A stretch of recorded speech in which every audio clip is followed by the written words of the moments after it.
Bonjour à toutes et à tous, soyez les bienvenus en ce culte qui a comme but rendre un culte, adorer notre Dieu.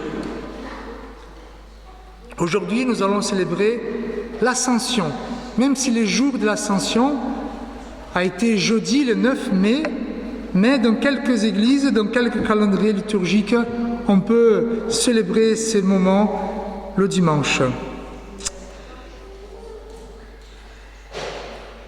Jésus les emmena hors de la ville, près de Béthanie, et là, il leva les mains et les bénit. Pendant qu'il les bénissait, il se sépara d'eux et fut enlevé au ciel. Quant à eux, ils l'adorèrent et retournèrent à Jérusalem, pleins d'une grande joie. Voici la parole de Dieu qui nous dit que Jésus est monté, mais il reviendra. Je vous invite à la prière.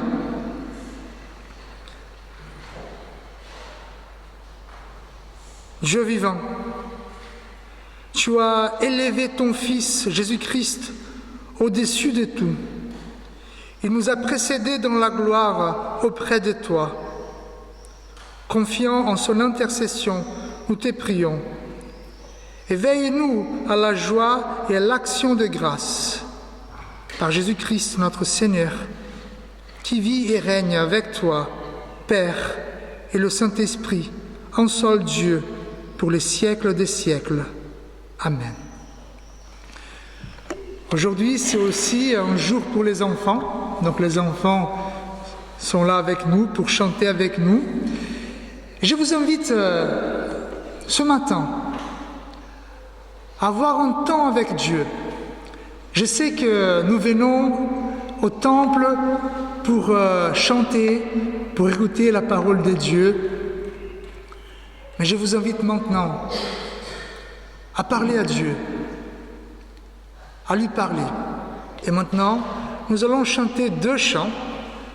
Un chant qui n'est pas trop connu, peut-être parmi vous, c'est un chant pas très classique, et un autre que nous allons chanter avec les enfants. Donc je vous invite à vous lever.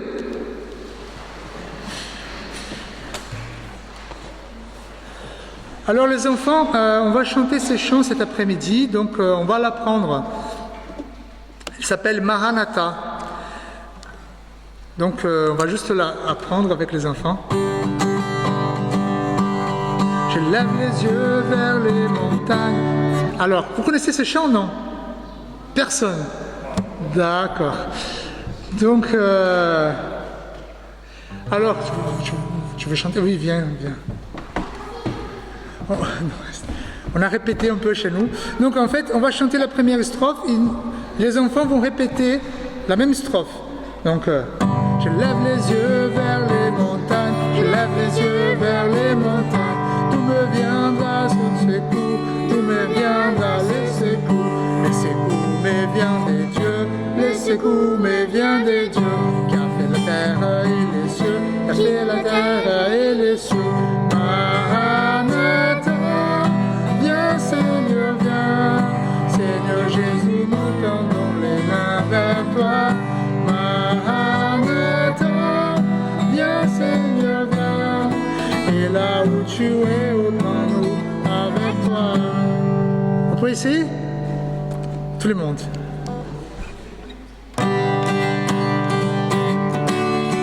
Donc les enfants, vous suivez Clarisse, d'accord?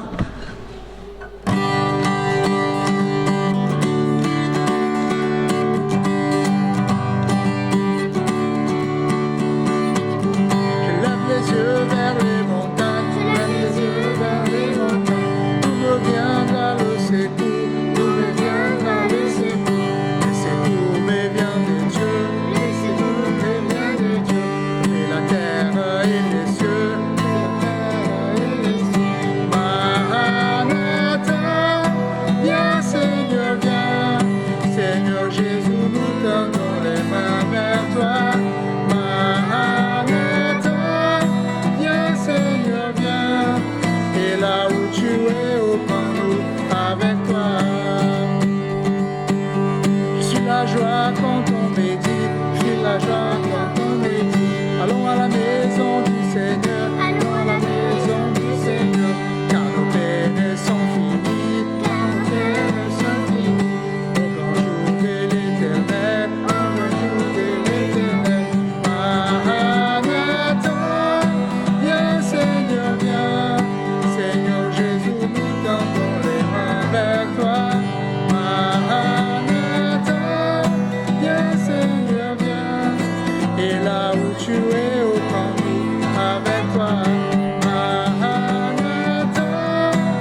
Et les enfants, maintenant, on va chanter le chant que nous l'avons chanté la dernière fois. Je vous invite à venir.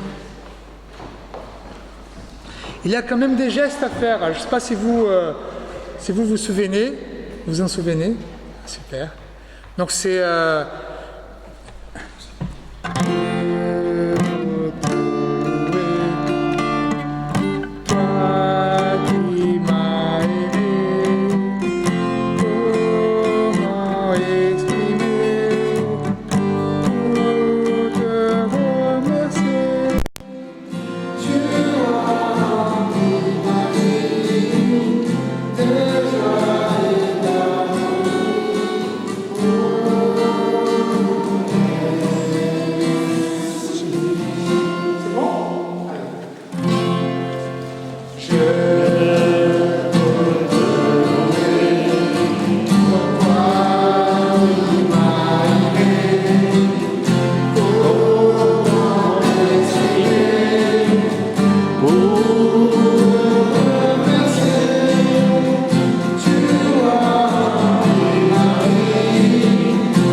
Ce Jésus qui vous a été enlevé pour aller au ciel reviendra de la même manière que vous l'avez vu y partir.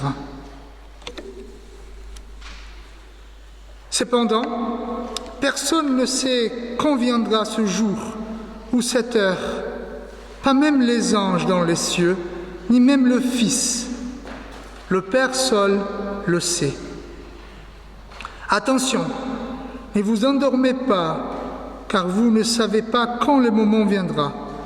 Ce sera comme lorsqu'un homme part en voyage, il quitte sa maison et on laisse les soins à ses serviteurs.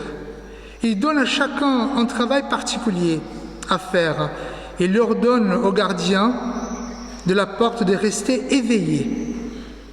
Restez donc éveillés, car vous ne savez pas quand le maître de la maison reviendra. Ce sera peut-être le soir, ou au milieu de la nuit, ou au chant du coq, ou le matin. S'il revient tout à coup, il ne faut pas qu'il vous trouve endormis. Ce que je vous dis, c'est là, je l'ai dit à tous, restez éveillés. Voilà la loi de notre Seigneur Jésus-Christ. Le jour de l'Ascension, c'est le jour où Jésus monte au ciel pour aller à la droite de Dieu. Il laisse son Église et l'Esprit Saint. Mais pendant qu'il est là, à la droite du Père, il nous demande de rester éveillés. Il va venir et qu'il nous trouve éveillés.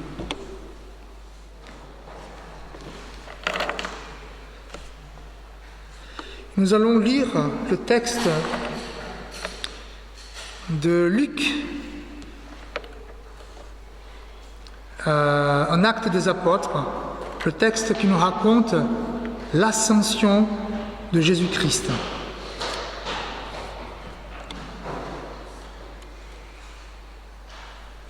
Bon, c'est un peu différent, donc je lirai là-bas. Cher Théophile, dans mon premier livre, j'ai parlé de tout ce que Jésus a commencé de faire et d'enseigner. Voilà, donc c'est Luc qui a écrit l'évangile de Luc, c'est son premier livre.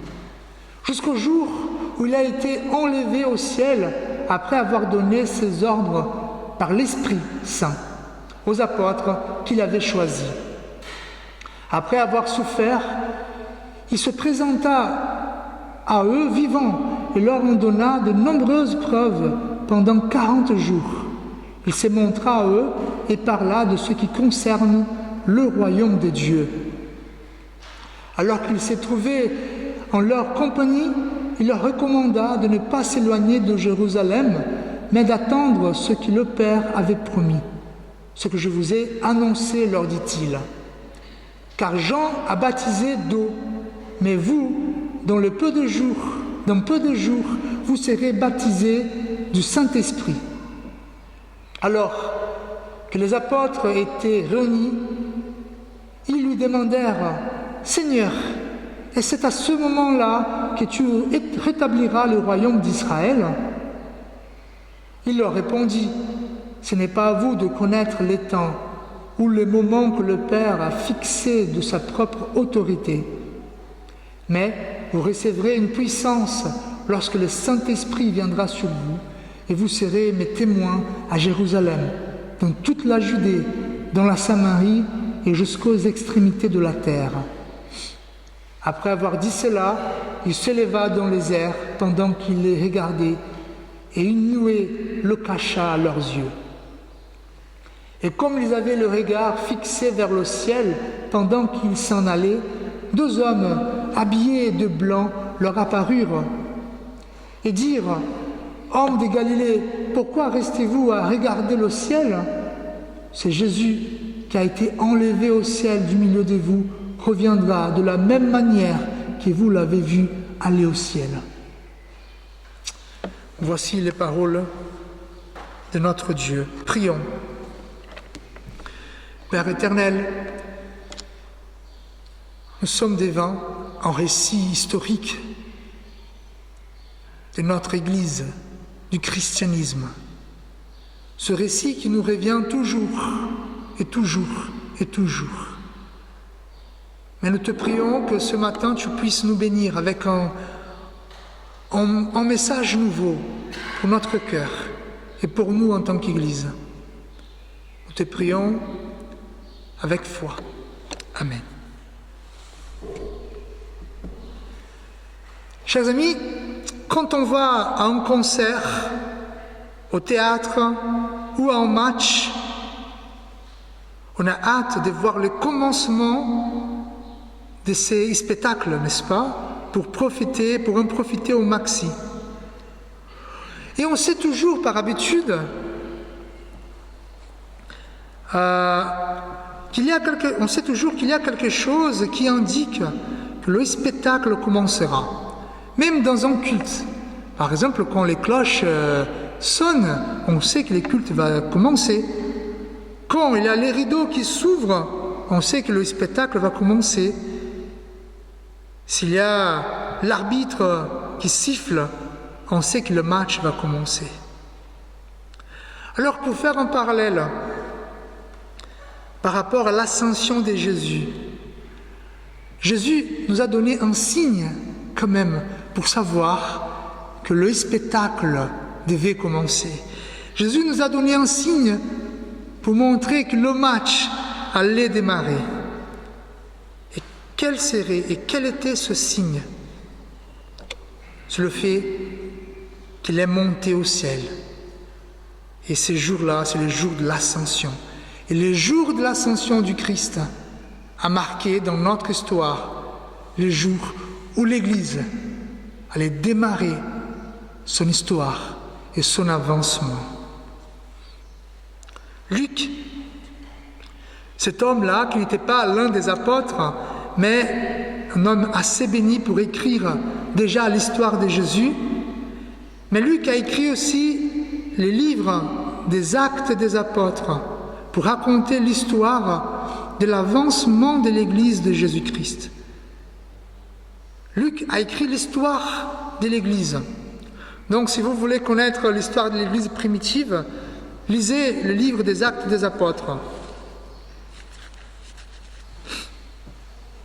Évidemment, Luc, il met l'accent sur les actions de l'Église, mais une Église qui est guidée par le Saint-Esprit. Donc, nous ne pouvons pas comprendre ni voir l'avancement de l'Église de Jésus sans prendre en compte la puissance du Saint-Esprit. Et aujourd'hui, au lieu de vous parler de l'ascension au niveau théologique, voilà Jésus qui est à la droite de Dieu, la raison pour laquelle Jésus est monté et pourquoi il reste à la droite de Dieu. Jésus, cet avocat qui intercède pour nous. Je voulais parler plutôt du contexte qui entoure l'ascension de Jésus. Pourquoi? Parce que c'est très important et à mon avis, le contexte de l'ascension de Jésus nous encourage à vivre aujourd'hui en tant qu'Église.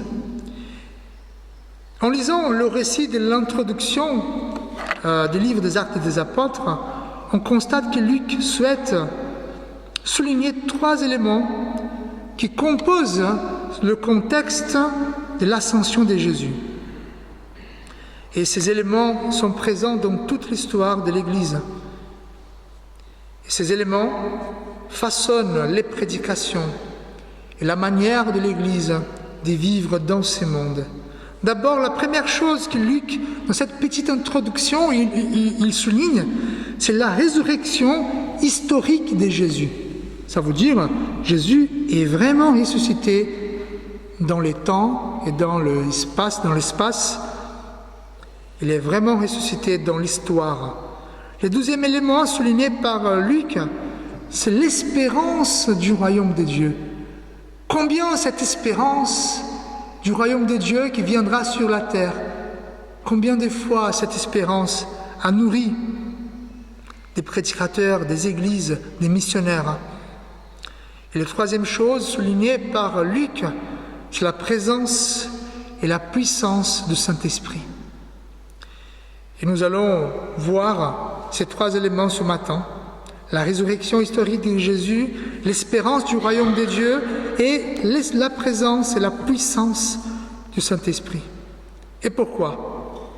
Afin que ces 3 éléments nous encouragent à vivre notre vie en tant qu'Église du Seigneur. Autrement dit, pour continuer le travail de Jésus, pour continuer aujourd'hui le travail que les apôtres ont commencé. Le premier élément de la résurrection, de l'ascension de Jésus, c'est la résurrection historique de Jésus. Voyons la façon dont Luc met en œuvre ce thème. D'abord, il va dire, « Cher Théophile, dans mon premier livre, j'ai parlé de tout ce que Jésus a commencé de faire et d'enseigner. » Donc la première chose qu'il souhaite, c'est de lier l'histoire de l'Église avec l'histoire de Christ. Comme je vous ai dit, sans Jésus, l'Église ne peut pas avoir lieu. Par exemple, si nous voulons avoir une association chrétienne, sans Jésus, ça ne marche pas. Si nous voulons avoir une association chrétienne qui ne fournit pas des cultes, des rassemblements où nous louons notre Dieu, désolé, mais ce n'est pas une église, c'est une association qui fait des kermesses, une association qui fait des lotos, qui fait tombola ou autre chose. Mais sans Jésus, l'église n'est pas une église. C'est pour ça que Luc, il veut tout de suite lier l'histoire de l'église avec l'histoire de Jésus. Cette histoire qui va de la naissance de Jésus jusqu'à l'ascension. Alors, Luc va souligner autre chose aussi très importante par rapport à l'historicité de Jésus et de la résurrection de Jésus. Il va souligner que la résurrection du Christ est réelle et cela s'est passé dans l'histoire. Luc ne veut absolument pas que ceux qui lisent l'histoire de Jésus et l'histoire de l'Église pensent que Jésus est ressuscité dans nos cœurs, dans l'esprit des gens, ou que la résurrection n'est qu'un mythe religieux. Pour cela, il va dire que la mort de Jésus a été publique et que Jésus, pendant le temps de la résurrection, il a enseigné les disciples. Il va même parler des 40 jours. Évidemment, 40 jours dans la Bible, il y a un symbolisme là. Quand on pense à les 40 ans que le peuple étaient dans le désert, les peuples hébreux, les peuples israélites, les 40 jours de Jésus, des jeûnes, de la tentation, du jeûne de Jésus dans le désert aussi. Mais Luc, il veut souligner que après la résurrection, Jésus a été avec ses disciples pendant 40 jours. Alors donc il était vivant. C'est lui qui a été mort sur la croix. Tout le monde a vu Jésus mort, mais il était vivant. Et ses disciples, les apôtres, ont vu Jésus ressuscité. Et même dans son récit, il va dire que Jésus a mangé avec les disciples, que Jésus a enseigné les disciples, et que ces hommes-là qui sont morts pour l'avancement de l'Église, parce que je ne sais pas si vous le savez, mais les 11 disciples, même Matthias, celui qui vient après, ils sont morts, ils sont des martyrs, ils se sont fait assassiner pour l'amour à Jésus-Christ, par amour à Jésus-Christ. Nous voyons qu'ils ne mentaient pas, ces hommes-là. Et donc, on voit que Luc, il souhaite nous montrer d'abord, la première chose, c'est que la résurrection de Jésus était réelle dans l'histoire. Et l'avancement de l'Église dépend de cette réalité-là. La première chose à retenir, c'est que Luc a voulu dire que la vie, la mort et la résurrection de Jésus sont réelles. En plus que sa vie et son œuvre font partie de l'histoire du monde. C'est ainsi, lorsque les témoins, les disciples et les apôtres racontent la vie de Jésus, le monde saurait que le christianisme n'était ni un délire, ni une abstraction.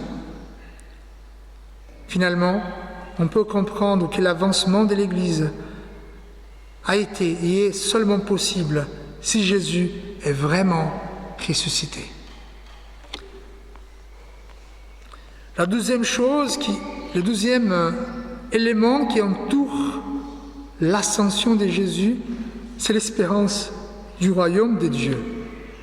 Même Luc va dire que pendant ces temps que Jésus était avec les disciples, pendant les 40 jours, Jésus enseignait plusieurs choses, mais il parlait aussi des choses qui concernent le royaume de Dieu. Bon, Jésus a fait plusieurs prédications, plusieurs paraboles pour parler du royaume de Dieu. Donc c'est très difficile de savoir ce qu'il a vraiment enseigné là. Mais ce qui est important ici, c'est de savoir que Luc a décrit quand même que l'un des sujets les plus importants, c'est le royaume de Dieu. Et même les apôtres, les disciples à ces moments-là, ils avaient une question, ils avaient une préoccupation. Parce que Jésus parlait du royaume de Dieu et selon la tradition juive, qu'est-ce que c'est le royaume de Dieu? C'est Dieu qui va venir régner lui-même sur la terre. Et selon les Juifs, ils étaient en danger parce qu'ils étaient dominés par l'Empire romain et par quelques empires auparavant.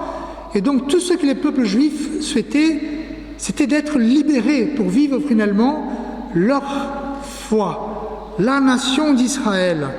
Et donc ils attendaient le royaume de Dieu parce qu'à ces jours-là, quand le royaume de Dieu viendrait, Israël serait libéré et Dieu lui-même allait régner sur cette nation. Et donc évidemment, qu'est-ce qui se passe là? Les disciples au départ, ils avaient peur parce que Jésus est mort. Leur libérateur était mort. Mais il est ressuscité, waouh, super.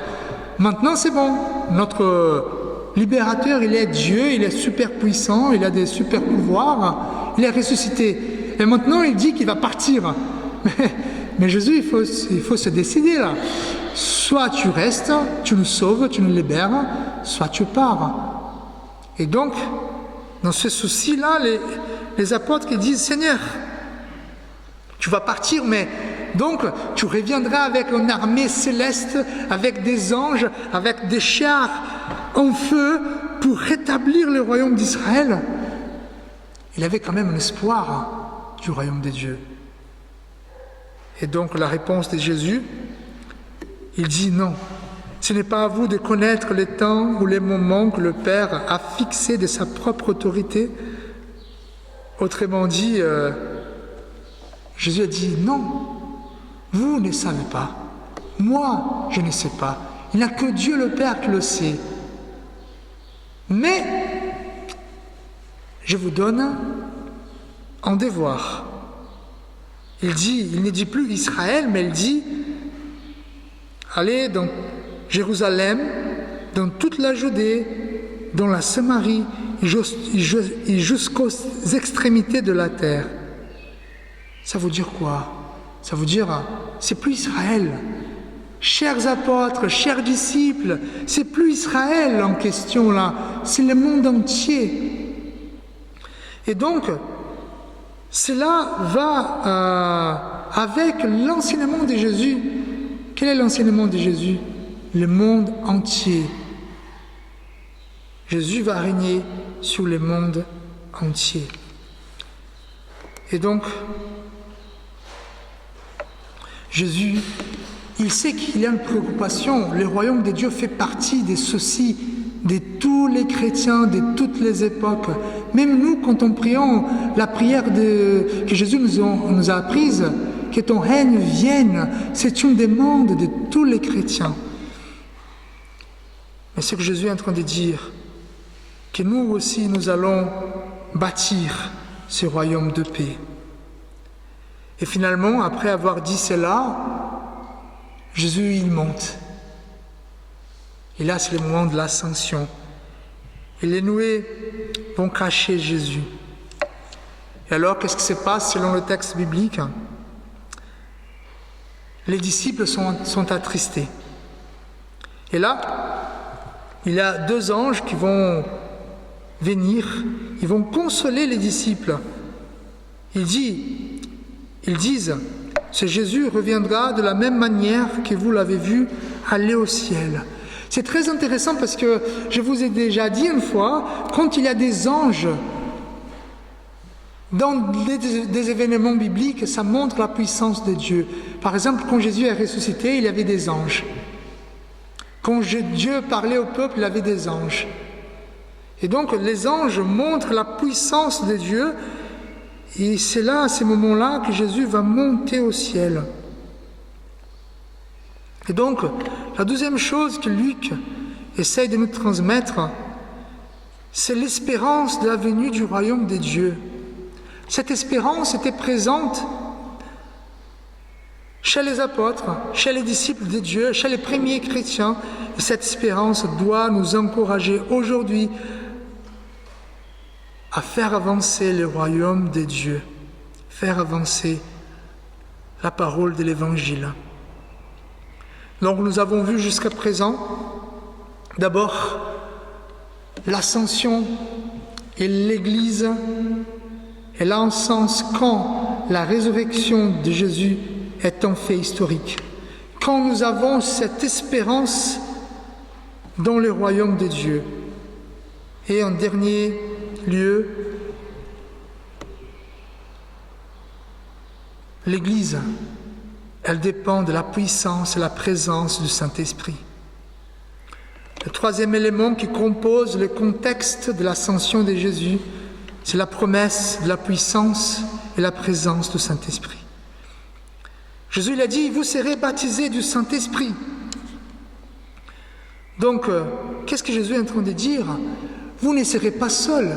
Moi, je partirai, je vais m'asseoir à côté de Dieu le Père et je vais vous envoyer le Saint-Esprit. Et cela, c'est une promesse de Dieu qu'on trouve au prophète Ésaïe. Et Jésus demande que ses disciples restent en Jérusalem, parce que c'est là-bas que cette promesse doit s'accomplir. Et en fait, c'est par la puissance du Saint-Esprit que l'Église pourra avancer. Ça veut dire quoi, frères et sœurs? Ça veut dire que croire simplement que Jésus est ressuscité, C'est important, c'est essentiel, mais ce n'est pas assez. Avoir l'espérance du royaume des dieux sur ces mondes, son royaume des paix, c'est bien, c'est essentiel, mais ce n'est pas assez. Qu'est-ce qu'il nous manque finalement? Il nous manque la puissance du Saint-Esprit. Ce feu qui nous encourage à avancer. L'esprit qui, depuis le récit biblique, cet esprit qui est présent, c'est l'esprit qui planait au-dessus de l'eau pendant la création des dieux. C'est cet esprit qui était dans les prophètes et les rois. C'est cet esprit qui entretient la création des dieux. Cet esprit qui est descendu sur Jésus dans la forme d'une colombe. Cet esprit qui a ressuscité Jésus-Christ.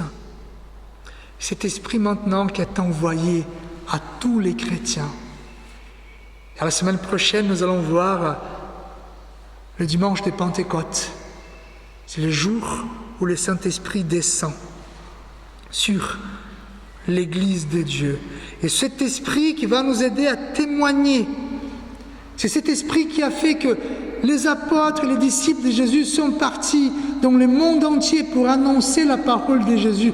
Et frères et sœurs, cela n'était pas joli. Des disciples qui se sont fait tuer de manière vraiment, vraiment moche. Par amour à Dieu, c'est cet esprit qui nous aide à faire avancer le royaume des dieux.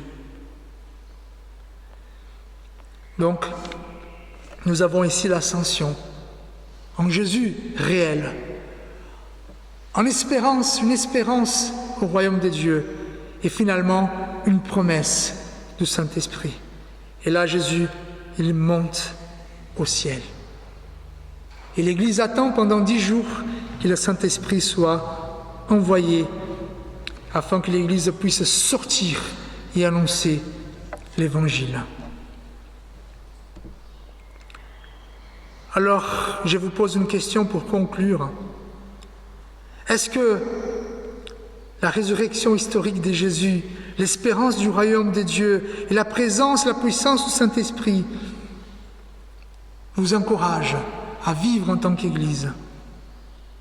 Est-ce que cette réalité, la résurrection historique, l'espérance et la présence du Saint-Esprit vous encourage à continuer le travail des apôtres, qui est évidemment le travail de Jésus?